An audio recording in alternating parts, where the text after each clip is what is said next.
Hello friends, welcome to EPG Pathshala. Myself Dr. Manoj Kumar Sharma, and today we are going to discuss climate change.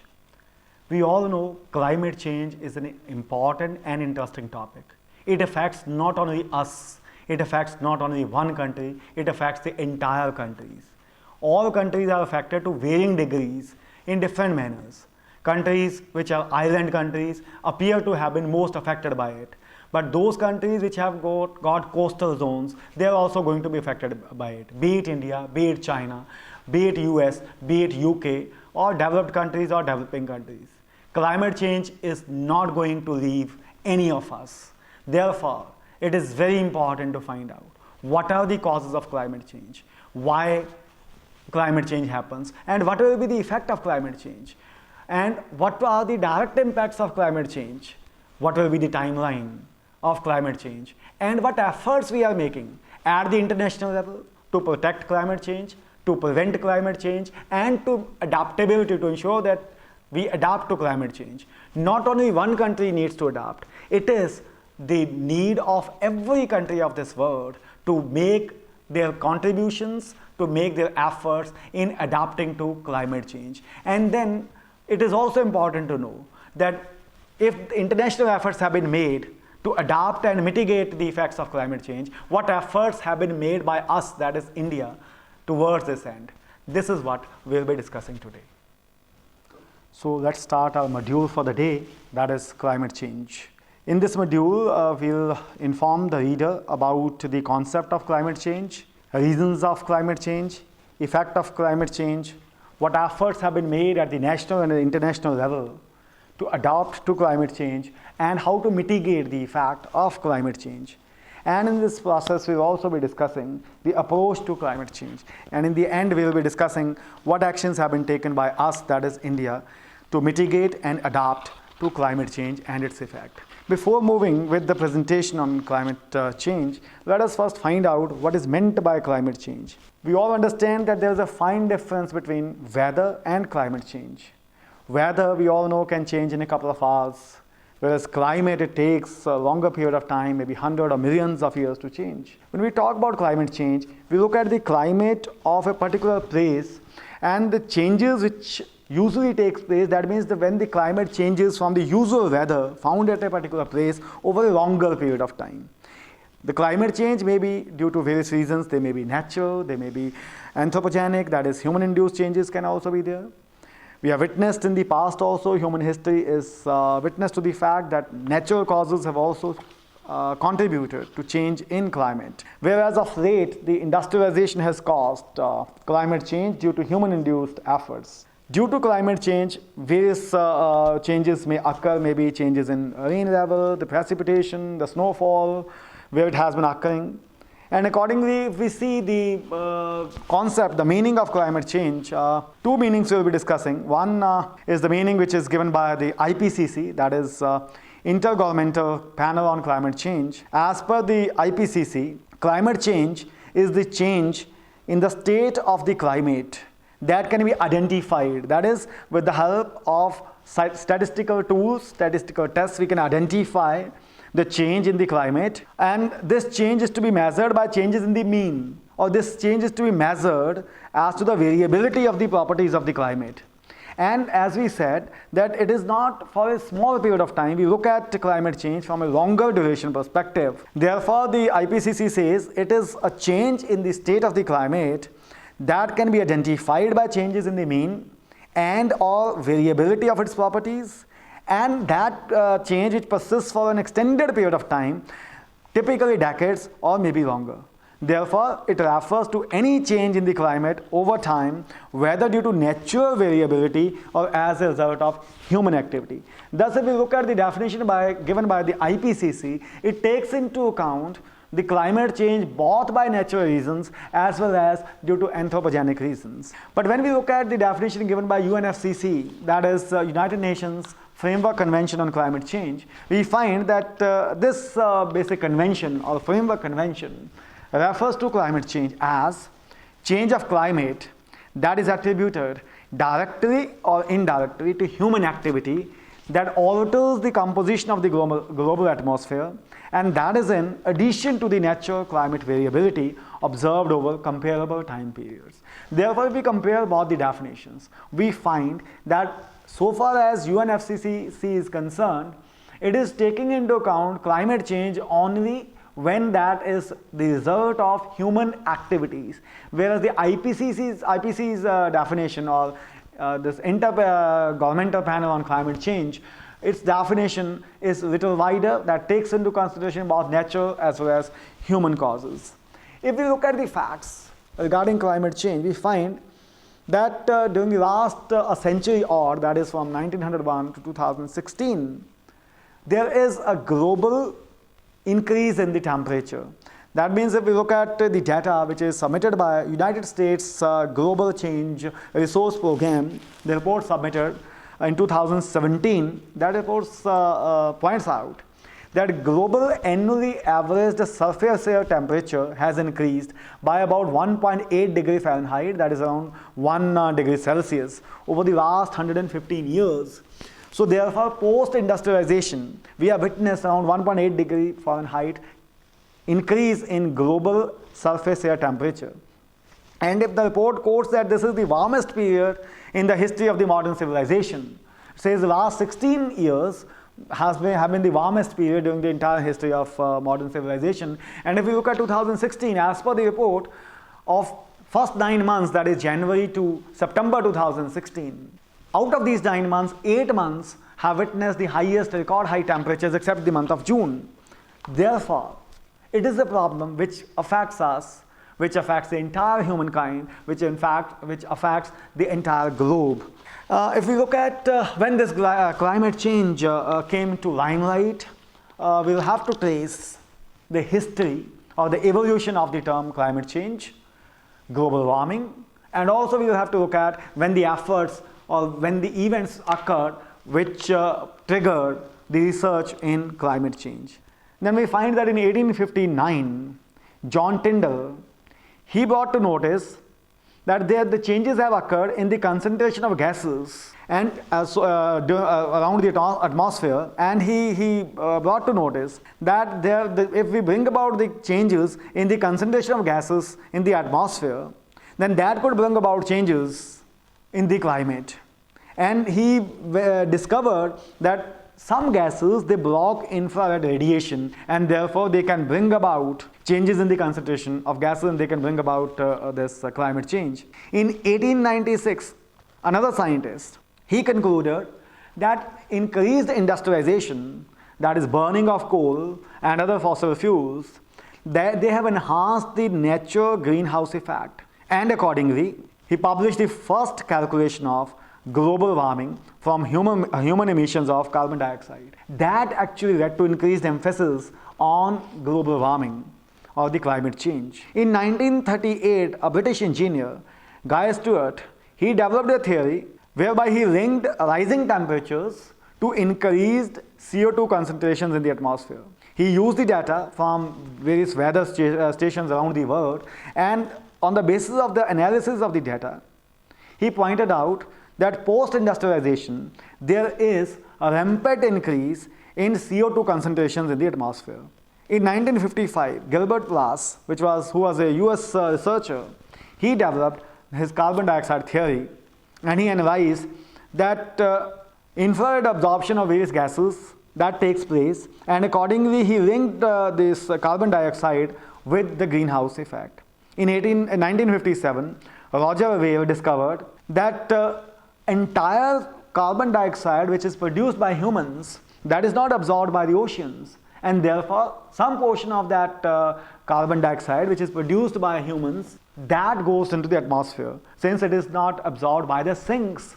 The sinks, when we say sinks and reservoirs of carbon dioxide or of greenhouse gases, we refer to forest cover, we refer to oceans, because we all know that globally oceans are the biggest sinks of carbon dioxide, because they absorb the carbon dioxide, and it is reported that around 1/3 of the quarter of the carbon dioxide produced by humans, that is absorbed by the oceans annually. If you look at another development that took place in 1958, when US scientist Charles David Keeling, He gave Keeling curve, and he started measuring atmospheric carbon dioxide at Mauna Loa in Hawaii.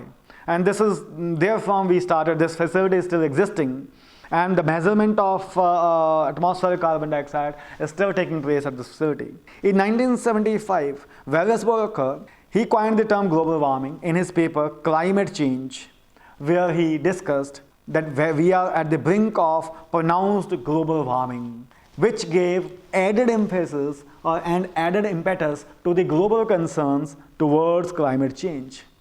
If we look at the 1950s, we were in a state of denial.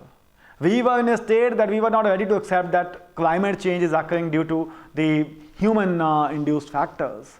But then, slowly and gradually, as the science progressed, we began to realize that human efforts or human activities, particularly production of greenhouse gases, that is causing change in the climate, and which change can be detrimental to the survival of humans and survival of this planet Earth itself. And accordingly, we see that the parties entered into a Vienna Convention in 1985, which was followed by a Montreal Protocol in 1987. Thereafter, we find that an intergovernmental panel on climate change was established in 1988, which paved the way for a most important international effort to contain, to adapt and mitigate climate change, that is UN Framework Convention on Climate Change. Before we discuss briefly these conventions and international efforts, let us move on to the next section of the presentation, that is effects of climate change. We all know that climate change is detrimental, it is adverse to human activities, it is adverse to humans, ecosystems and other living organisms on this planet Earth. But if you look at the basic effects of climate change, we find that there is a global temperature rise. And we all know that global temperature rise can be dangerous because it is leading to increase in the level of sea. That is, we find that sea level is rising. And if we look at again the report of 2017, that US Global Change Research Program report of 2017, the report has showed us or proved us that global mean sea level has risen about 7 to 8 inches since the advent of industrialization. That means since 1900, they are saying around 7 to 8 inches, the global mean sea level has risen, it has increased, and relative to 2000 they are expecting it to increase by 1.2 feet. So therefore the coastal countries, the countries or maybe island countries, they are having a serious issue. The countries like Vietnam, countries like Bangladesh or Japan or maybe Maldives in particular, these countries are at the risk of being drowned. These countries are at the risk of being flooded. If further sea rise takes level of sea increases, they might have serious consequences. It's not that the other countries are not going to be affected by it. Countries like China, countries like India, they are also going to be equally affected. But we all know that we are going to be affected by it, but not sufficient efforts have been done to mitigate climate change. Anyways, we'll be discussing that in a short while from now. If we look at the other effects of climate change, we find that ice sheets have shrunk. The data has shown that this ice cover in Antarctic and Greenland, that is shrinking. Not only that this ice sheets are shrinking, but the mass is also reducing. So therefore, the shrinking ice sheets, that can have a serious effect on the vicious circle of climate change may be initiated. Glaciers are reducing, whether it's the Himalayan glacier or whether it's Alps or other parts of the world. We are finding that the glaciers are retreating from this world. Not only this, as we said, oceans are the sinks of carbon dioxide. They absorb the heat, they absorb the carbon dioxide, and almost quarter of the carbon dioxide produced by human activities, that is absorbed by the oceans. Therefore, there is an increase of carbon dioxide absorption by seas, and the reports have shown that the carbon dioxide absorption by seas have increased by 2 billion tons, which has led to warming not only of the surface waters, but also It has led to warming of waters at all levels or at all depths of sea, which is affecting the ecosystem. Not only this, climate change is also affecting the pattern of winds, it is affecting the storms and the precipitations. And if we look at the impact of all these activities on human beings, as we said, that it can lead to flooding of coastal areas, it can lead to, can have devastative influence on the countries which are island countries like Maldives. And not only this, it is also posing risks to health, well-being and productivity. If we look at UK Risk Assessment Report of 2017, we find that the report has given evidence that increased heat or overheating might cause devastating effect on human health. We all know that there are deaths due to overheating in all parts of the world, whether it's India or UK or in African countries. But the pace of those deaths may increase due to overheating if the temperature of Earth increases further. Not only this, climate change can also have serious impact on food production. If the food production or the cycles of food, they can change drastically because the climate may not be suitable for certain crops in certain areas. It may also lead to, coupled with increased population, it may also lead to shortages in water supply, which need to be looked at. Similarly, if you look at this UK Risk Assessment Report of 2017, that points out that it may lead to new diseases and as well as new pests entering the environment of the nations, and which may affect the well-being of various living organisms on this planet Earth. Having now seen that climate change is not a phenomenon which is limited to one country, we are not divided by boundaries, by walls, but then every country is affected to varying degrees by climate change. And therefore, when the international attention to climate change that took place or that was invited by the scientific research, some international efforts were made to cope up with, to adapt to, and to mitigate the effects of climate change. In this context, three important international developments are noteworthy. One, the United Nations Framework Convention on Climate Change, under which two very important supplementary agreements have been entered into. One is Kyoto Protocol of 1997 and others is much talked about Paris Agreement of 2015. This apart, two other international efforts are noteworthy. One, as we discussed, that an intergovernmental panel on climate change, and other one is Montreal Protocol. Let us first look at how Montreal Protocol has contributed to checking, mitigating the climate change. We all know that Montreal Protocol is a supplementary agreement to Vienna Convention of 1985. Vienna Convention was prompted by discovery of huge hole in ozone layer over Antarctica. Once we found that ozone layer, and once the evidence suggested that it's a huge layer and that is due to the effect of human activities alone, the world attention was diverted to it, and all the countries gathered initially. The rich and developed countries, they gathered so that they could promote efforts, they could coordinate efforts for preventing the depletion of ozone layer, since the depletion of ozone layer can have dangerous consequences for the life on planet Earth. Therefore, to promote research and information exchange on of the impact of depletion of ozone layer and the impact of human activities on ozone layer, Vienna Convention was entered into. And as a supplementary protocol of Vienna Convention, Montreal Agreement was entered into, which created legally binding obligations of the states. Basically, Montreal Protocol was aimed at controlling and curbing global emissions of substances which deplete the ozone layer, or what we call as ODS, ozone depleting substances. It recognized the potential effects of emission of ODS substances on climate change, since ODS substances are also potent greenhouse gases.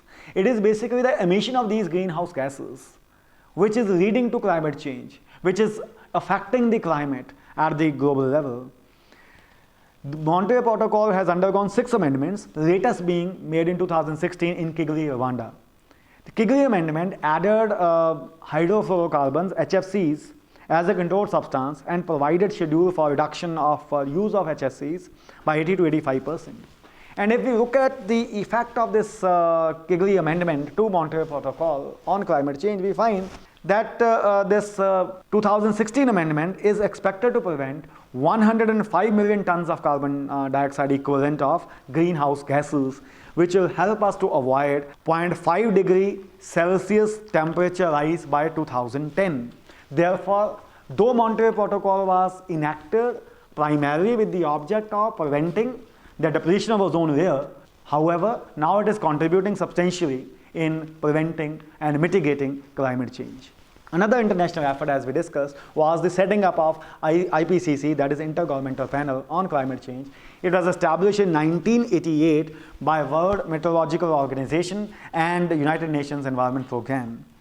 IPCC was basically established to assess climate change, to provide scientific data and scientific basis of climate change, to submit its report, to submit the effects, study the effects of climate change, to find out the future risks of climate change, and to give various approaches and the options how to deal with, how to mitigate, and how to adapt to climate change. If we look at the scenario when this IPCC was established, there was not sufficient scientific data which could conclusively establish that human activities are responsible for climate change, though it was already in public domain that emission of greenhouse gases that have an adverse impact on climate change and human activities post-industrialization are leading to emission of carbon dioxide and these and other greenhouse gases beyond the absorption capacity of greenhouse gases sinks like oceans and forest covers. But despite that, there was not certainty in the scientific data. So in 1992, in June 1992, in Rio Earth Summit, when UNFCCC was entered into, it was opened for signature in June 1992 in Rio Summit, there was not sufficient scientific data. Despite that certainty, the credit goes to the world community that they entered into a UN Framework Convention on Climate Change. It was entered into force on 21st of March 1994. The aim of UNFCCC is to ensure the stabilization of greenhouse gases concentration in a time-bound manner. So far as climate change is concerned, almost every country of the world is affected by it, and almost every country is contributing to climate change. However, the contribution of developed countries is greater because we all know that industrialization has, in industrialized process, the developed countries have tapped their resources, they have developed those chemicals, they have generated various greenhouse gases in their greed for development, and those emissions of greenhouse gases have taken place at a much larger level in case of developed countries.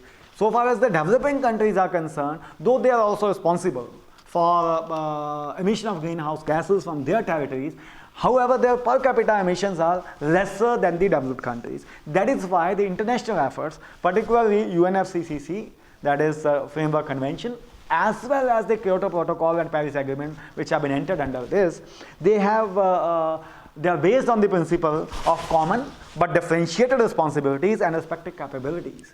So therefore, the convention has identified this principle that though all countries are affected by it, though it is a common responsibility of all the countries to mitigate and adapt to the changes, climate changes, but then there are differentiated responsibilities, especially based on their respective capabilities as well as the contribution to climate change. Therefore, the rich and developed countries, they have been given the onus to lead the way and to help the developing countries in mitigating and in adapting to climate change. Next, say countries which are basically OECD countries, that is those countries, these are basically rich and developed countries who have tapped their resources, exploited their resources, and have been responsible for emission of greenhouse gases much more than the developing countries. So onus is cast upon them. Some obligations, legally binding obligations, some obligations are put under this Framework Convention, that they have to prepare annual inventory of greenhouse gas emissions, including data for the base year, that is 1990. In this regard, though UN Framework Convention was entered into in 1992, which entered into force in 1994, and it called upon the developed countries to contribute preventing the climate change further, to cut their emissions, but then it did not give them any legally binding targets. And therefore, the countries of the world, they agreed to have some supplementary agreement in 1990, December 1997, when in Japan, Kyoto Protocol was entered into. This Kyoto Protocol entered into force on 16th of February 2005. The importance of this protocol lies in setting up mandatory targets for reduction in greenhouse gases emission by the Annex 1 countries. That is the developing countries, developed countries and economies in transition. They were, especially as I said, OECD countries. So Organization of Economic Coordination and Development, these countries, they were mandated to set the targets for reduction in greenhouse gases emissions. And if we look at this Kyoto Protocol, we can see that there are two periods, first period or first commitment period as we call it, that is 2008 to 2012. The target for these Annex A countries was to reduce emissions by an average of 5% below 1990 level. That means GHG emission by them up to 1990 level, they had to bring the GHG emission by them between 2008 to 2012 by 5% below that level. But then, as we said, the principle, the convention recognized common but differentiated responsibilities. Therefore, different targets were set for these developed countries also. For example, for European Union, the target was 8%. For US, it was 7%. For Canada, it was 6%. So different targets were set during the first commitment period of 2008 to 2012. Whereas for the second commitment period, the targets were enhanced. Further emission cuts were proposed, that is from 2013 to 2020. The protocol also emphasized on increasing the sinks, that is by increasing the forest cover so that they can absorb the greenhouse gases. The protocol's importance also lies in creation of CDM, that is Clean Development Mechanism. Now, under this Clean Development Mechanism, some flexibility is offered. That since, as I said, the developed countries have to reduce their GHG emissions, they have to cut their GHG emissions.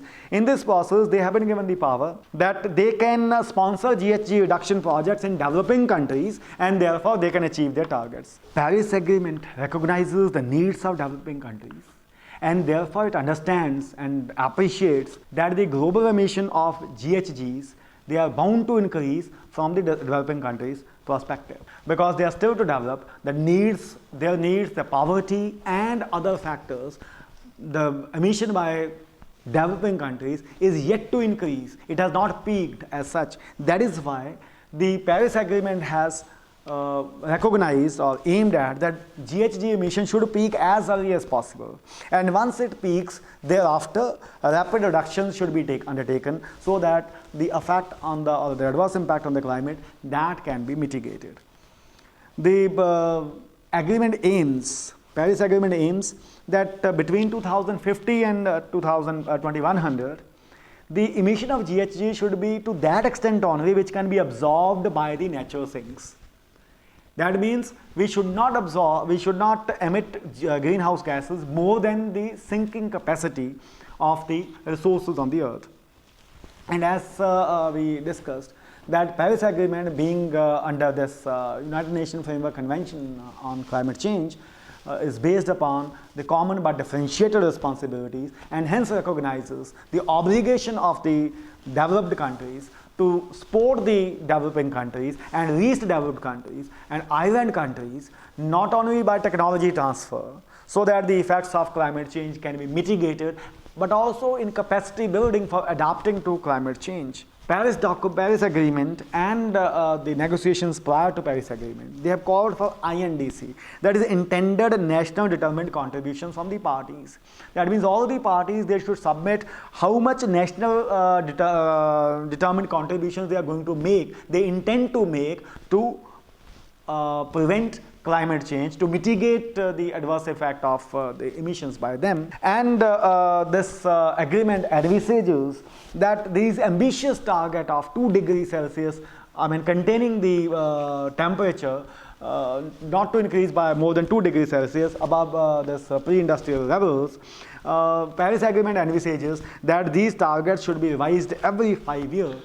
It has also called for not only for the mitigation of climate change, but also strengthen the capacities so that we can adapt to climate change, so that the adaptation to climate change takes place by all the institutions. Now, if we look at how much effect these international efforts have on climate change, there is a Climate Change Performance Index, CCPI, which is prepared by German Watch in collaboration with other agencies. The aim of this Climate Change Performance Index is to ensure transparency, to monitor the implementation of international commitments which have been made under various agreements like UN Framework Convention or Montreal Protocol and Paris Agreement. And it is basically an instrument for measuring the efforts of the countries so that we can find out how much GHG emission has taken place, the kind of energy use, renewable energy, the policy measures. These are some of the parameters on which they make Climate Change Performance Index.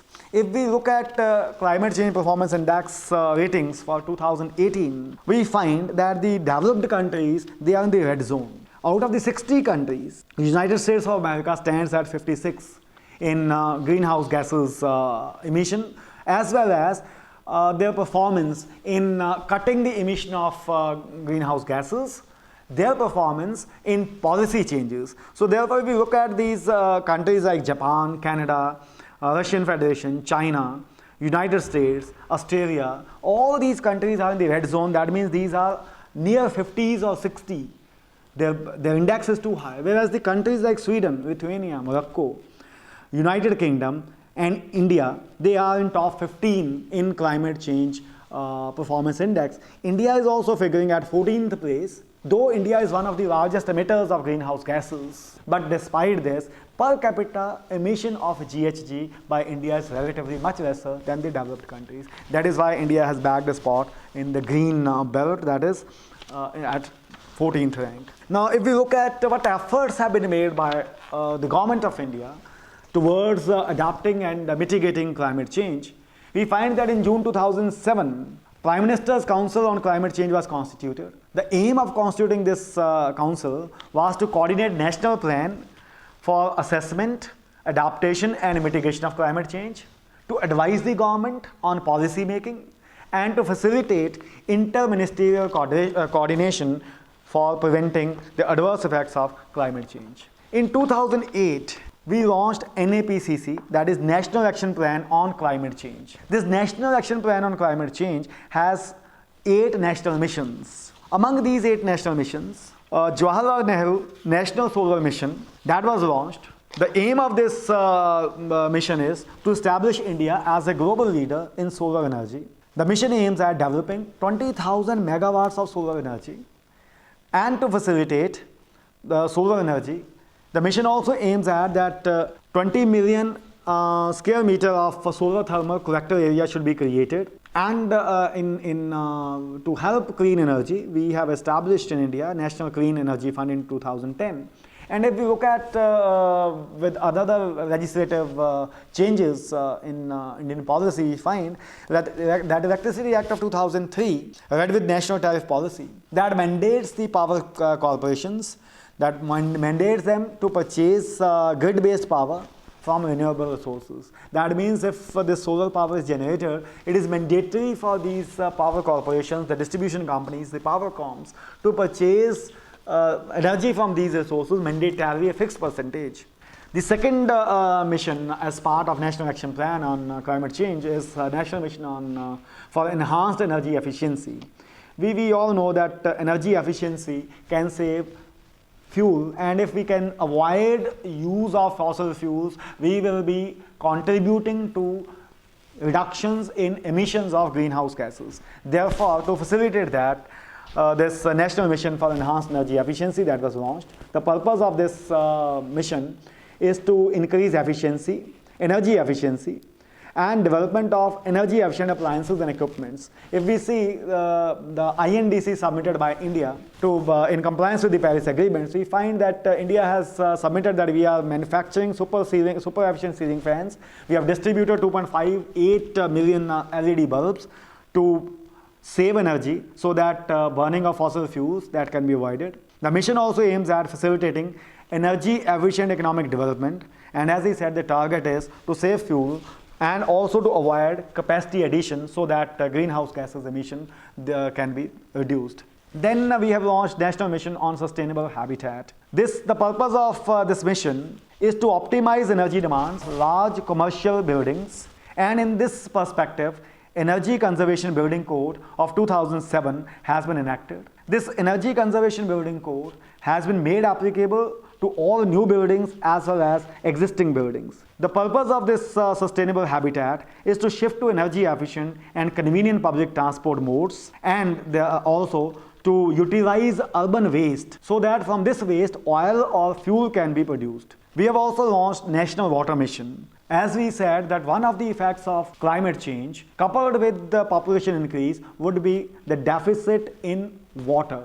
That means water availability for various purposes, human use, agricultural use, industrial use. Therefore, National Water Mission aims at conserving water, minimizing wastage, and promoting equitable distribution. In accordance with these objectives, National Water Policy of 2012 that was revised, we have created groundwater monitoring wells, and we are also generating water database. India has also launched National Mission for Sustainable Agriculture to comply with its commitments towards climate change. This mission aims at developing agriculture and agricultural practices which are ecologically sustainable and also ensuring food safety, food security and safety side by side. The mission aims at promoting on-farm water use efficiency and improving soil health management. If we look at the efforts made by India under this mission, we have already developed more than 11,000 hectares of degraded land, and that is being used for agriculture purposes. India has also launched National Mission for Sustaining the Himalayan Ecosystems. We all know that Himalayan ecosystem is vital for the entire world.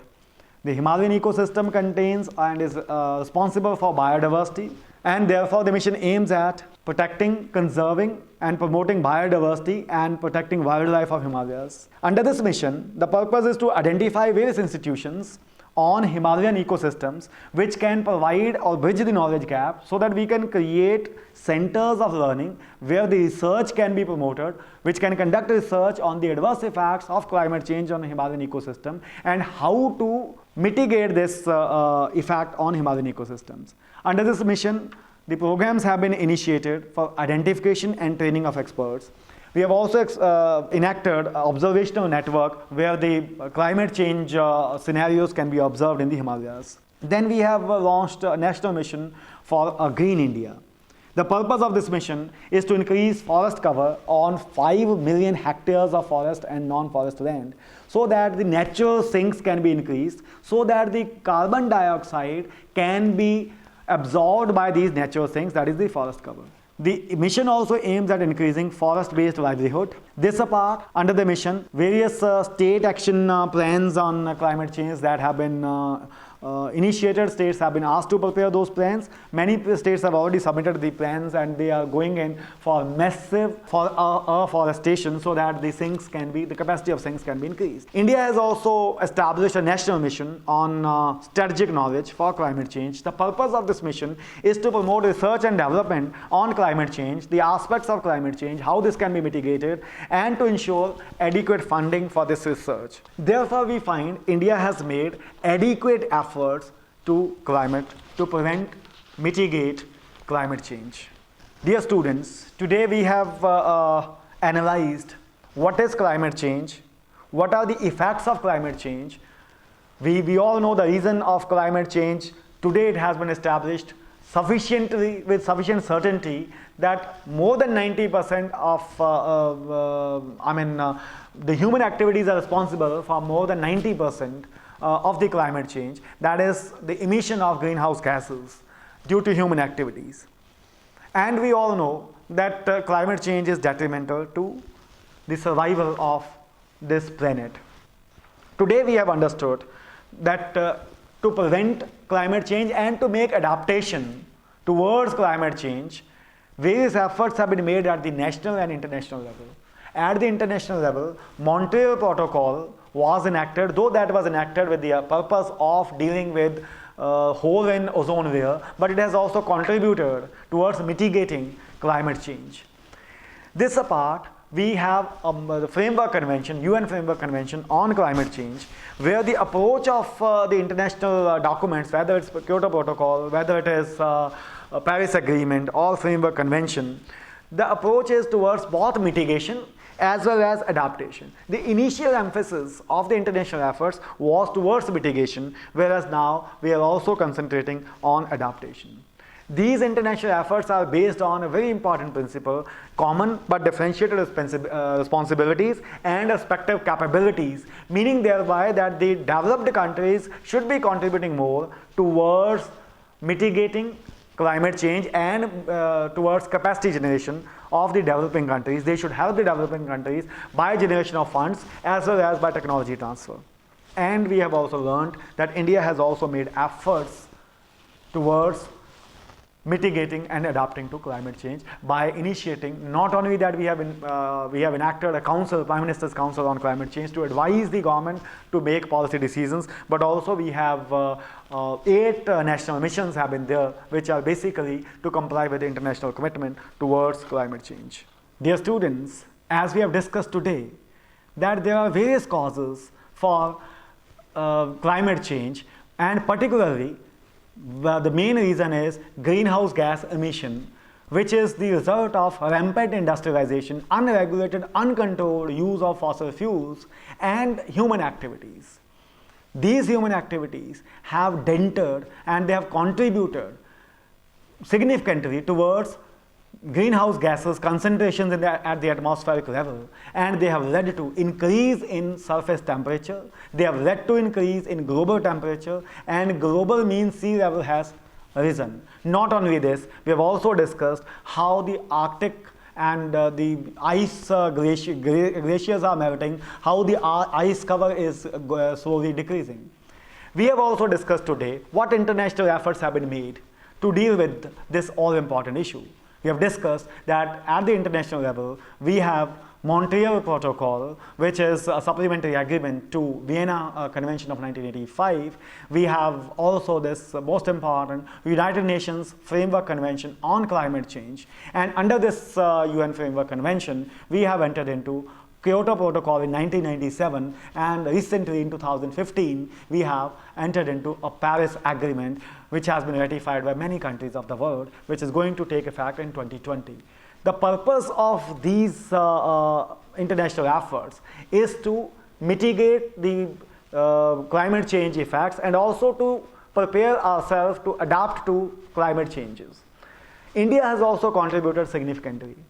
Though India was not duty bound under the United Nations Framework Convention Annex 1, because we are a developing country and the convention recognizes the needs of developing countries, and it had not put any legal binding framework for us, the targets for us regarding climate change. But India has been voluntarily under the UN Framework Convention, and of course having ratified Kyoto Protocol and being a party to Paris Agreement, we have been making efforts to reduce the evil effects of climate change. In this context, we have established Prime Minister's Council on Climate Change, and to help that council achieve the objects, we have 8 national missions to achieve the target of mitigating and adapting to climate change.